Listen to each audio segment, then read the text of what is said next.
pasamos creo a las preguntas, ¿no? Gracias, Alfredo, gracias, Lisette, gracias, Fernando. Tenemos ya algunas preguntas en el casillero de QIA, así es que de repente comenzamos, Fernando, contigo, y de ahí les voy enviando las preguntas para que las puedan ir respondiendo al público. Gracias.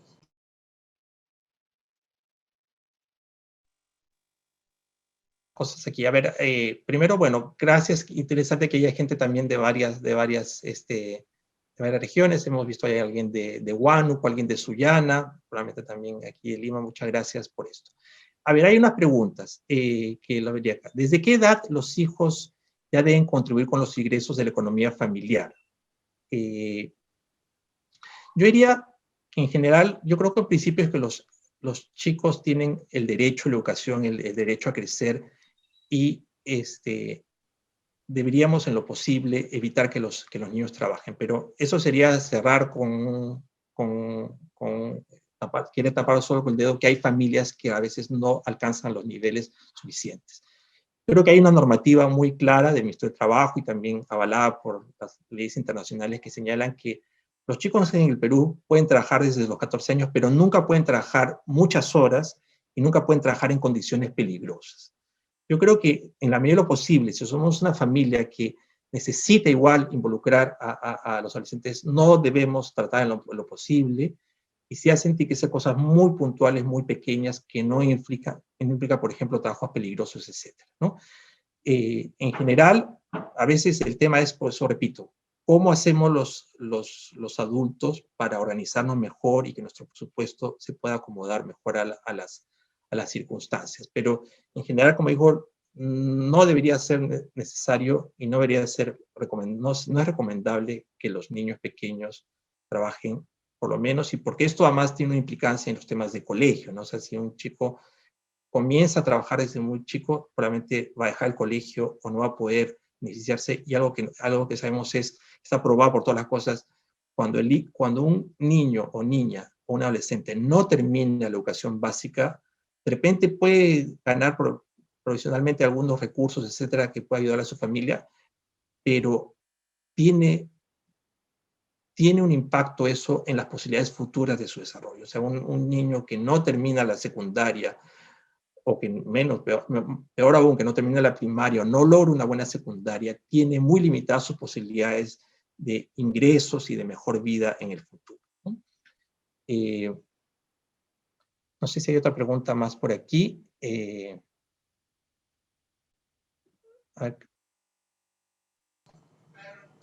Sí, hay una pregunta para Lisette ahorita. Podemos ir avanzando con Lisette. Gracias. Yo voy a responder la pregunta de de Luis Joel Chamorro.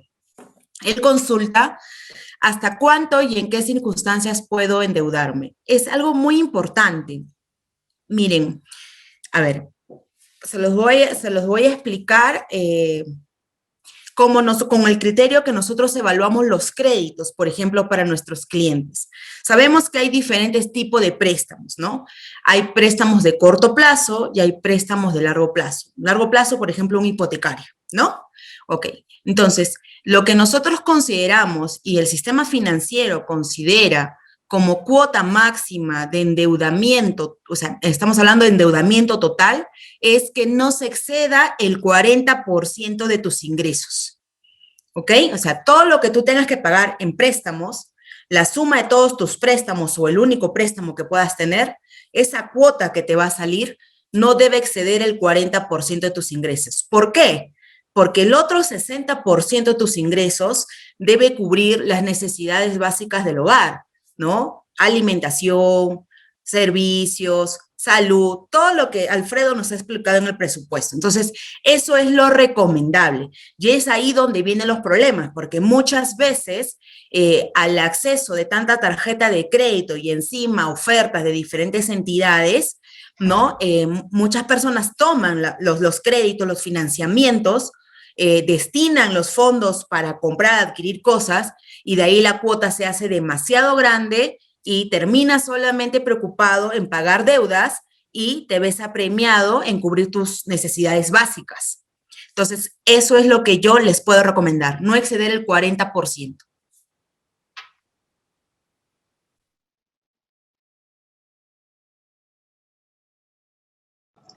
Gracias, Lisette. Hay una pregunta para Alfredo también.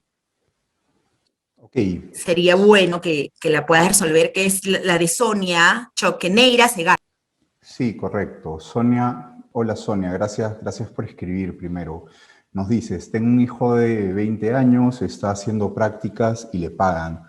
Me gustaría que ahorre, pero con lo que le dieron en el mes de prácticas, se compró un celular y le dije que debe ahorrar para cuando vuelva a lo presencial y tenga que gastar en sus pasajes, ya que todos los gastos los asumo yo.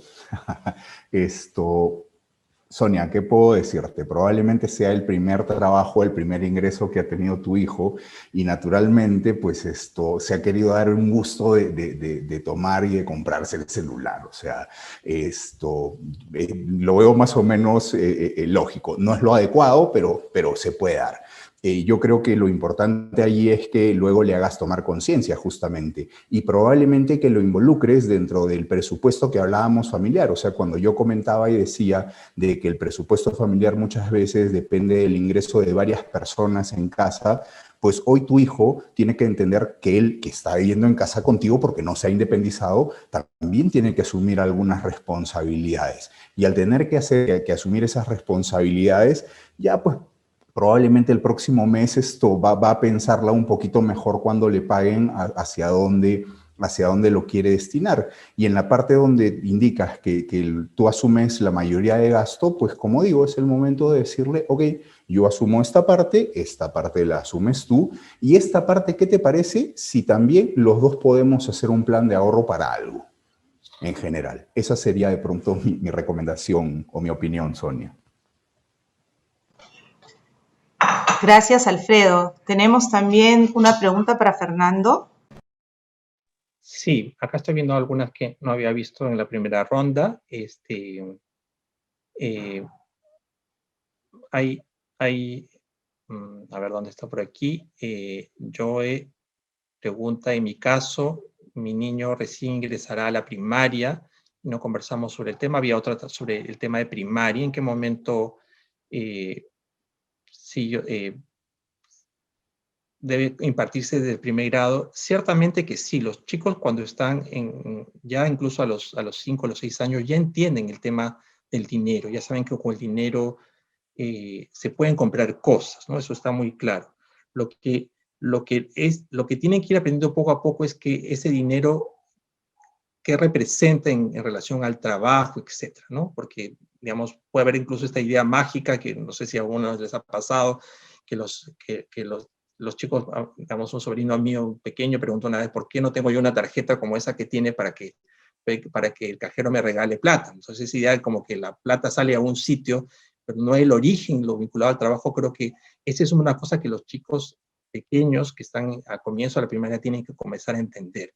Pero los chicos iban entendiendo, por ejemplo, el tema del valor de ciertas cosas, o sea, van entendiendo que esta cosa puede ser más costosa que otra, ¿no? Poco a poco van aprendiendo. Entonces yo sí creo que se puede desde la primaria y hay cursos, por ejemplo, la SBS tiene un programa de educación financiera con materiales para cada uno de los grados, y el Ministerio de Educación tiene un currículo que de alguna manera a veces no es muy explícito, pero sí incorpora también elementos de educación financiera en algunas cosas, vinculados sobre todo a matemáticas, al tema de lo que se llama personal social. Pero, como repito, acá estamos tratando de hablar de qué cosas pueden hacer los papás. Otra persona preguntó sobre que tenía, dice, tengo un niño de 6 años con diagnóstico de TEA, ¿cómo le enseño educación financiera? Los niños con algún tipo de discapacidad o algún tipo de necesidades específicas, como son estos casos, tienen procesos de aprendizaje que de repente varía un poco en los tiempos, en la necesidad y los mensajes, pero no significa que no puedan aprender. Hay, por ejemplo, el enfoque, digamos, de la educación inclusiva, por ejemplo, señala que todos deberían alcanzar la mayor autonomía posible. No ha pasado mucho, pero, por ejemplo, cada vez más hay niños con síndrome de Down que con el apoyo suficiente logran ingresado a la universidad e incluso terminado la universidad. En los últimos años ha habido chicos que se han graduado de abogados o se han graduado de comunicadores, ¿no?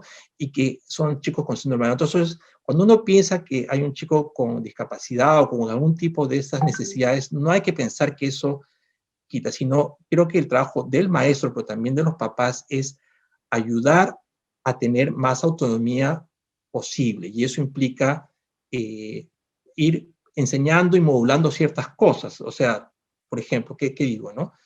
Si yo, y esto con cualquier chico, si yo no me arriesgo, entre comillas, como papá, a darle dinero a mi hijo y a que él tome ciertas decisiones, nunca se va a equivocar, pero tampoco nunca va a aprender, ¿no? Cuando yo quiero controlar todo y quiero que el chico nunca se equivoque y no malgaste el dinero y no haga cosas, probablemente, como decía, lo que va a pasar es que va a llegar, digamos, y va a tener su primer trabajo y va a ser como este caso que contaban, porque probablemente nunca le hemos dado la posibilidad de que tome ciertas decisiones desde más pequeño. Entonces, yo diría, en educación lo que hay que tratar es que los chicos progresivamente vayan tomando decisiones y si se equivocan, por ejemplo, si yo le doy plata para que compre algo, le digo, él es un adolescente, anda, compra, y después compró la cosa más cara, etcétera. Si yo converso con él, le digo, ¿pero qué has comprado este? Es que no sé, lo primero que vi, no, pues es que he tenido que mirar, comparar, etcétera. Entonces, me equivoco, pero aprendo y la siguiente vez soy capaz de tomar una mejor decisión. Entonces, esas son las cosas que yo creo que hay que ir logrando como papás también en el manejo del dinero de nuestros hijos.